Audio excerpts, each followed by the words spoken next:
I'll name all kinds of people, just not them.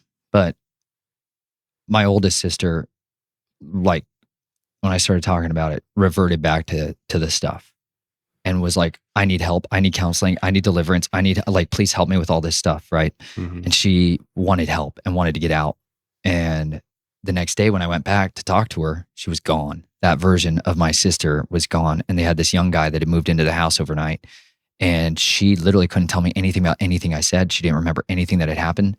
She didn't remember, like, me coming there to the house the previous day to talk to me about any of this stuff.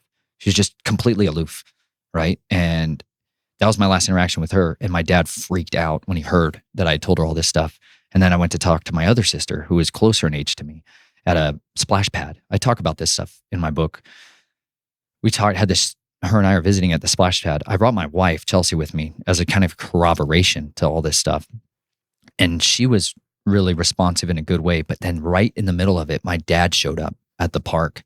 And I mean, he slammed into the parking lot and came barreling over and had this screaming showdown with me in the park, calling on crazy and powers and stuff. Like, the guy went from his Christian self to this whole other thing in front of my wife's face for the first time. My dad was the most, you would have never seen a lick of scary ever until that moment. And then this other thing came out of my dad, the principality of the Reynolds family that he is in covenant with. And that came roaring out and cursed my marriage, cursed me with insanity, cursed my wife. You're going to be naked. All these horrible things. He's screaming and cussing at the top of his lungs at a splash pad. This is like a real splash pad. Little children like, ee! And there's this like demonic, massive battle going on over in the corner.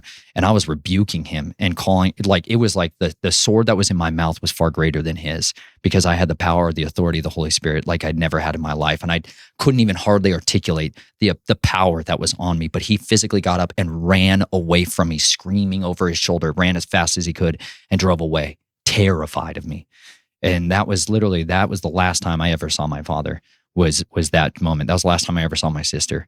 You know, I've not spoken with any of them since, you know, because at the end of the day, they still sent my grandfather there to receive my daughter when she was born.